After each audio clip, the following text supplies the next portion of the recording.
Welcome to life of Malathi. மதுரைக்கு போனப்போ butter bun சாப்பிட்டேன். ரொம்ப டேஸ்ட் வைஸ் நல்லா இருந்துச்சுன்னு சொல்லலாம்.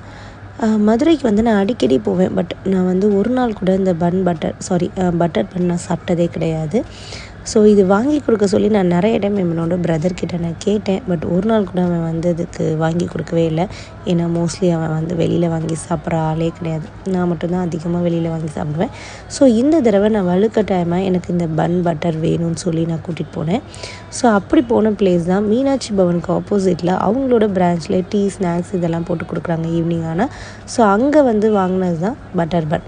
ஸோ அந்த பட்டர் பன்னில் அந்த சர்க்கரை போட்டு மேலே தூவி கொடுத்து வேறு லெவல் டேஸ்ட்டில் செம்ம சூப்பராக இருந்துச்சுன்னு சொல்லலாம். ஆக்சுவலாக நான் ஒன்று வாங்கி சாப்பிட்டேன். ஒன்றுக்கப்புறம் என்னால் வந்து ஃபுல்லாக திகட்ட ஆரம்பிச்சிடுச்சு. என்னால் அதுக்கு மேலே அது சாப்பிடவே முடியல.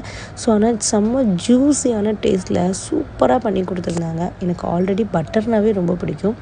நெக்ஸ்ட்டு அவங்கள்ட்ட ரொம்ப ஃபேமஸான ஒரு விஷயம்னு சொன்னால் பணியாரம். அதுவும் வந்து அவங்களுக்கு வந்து ஸ்வீட் பணியாரம் பண்ணி கொடுக்குறாங்க. யாராவது ஸ்வீட் பணியாரத்துக்கு சட்னி வச்சு சாப்பிடுவாங்களா? பட் அங்கே வந்து பச்சை மிளகா சட்னியில் செம்ம டேஸ்ட்டில் இருந்துச்சு. ஆக்சுவலாக அதில் பணியாரம் ஹைலைட்டுலாம் கிடையவே கிடையாது. அந்த சட்னி தான் அதில் ஹைலைட்டு. அந்த சட்னி தொட்டு சாப்பிடும்போது செம்ம டேஸ்ட் வைஸ் சூப்பராக இருந்துச்சு. கண்டிப்பாக மதுரைக்கு யாராவது புதுசாக போனீங்கன்னா அங்கே போய் சாப்பிடுங்க.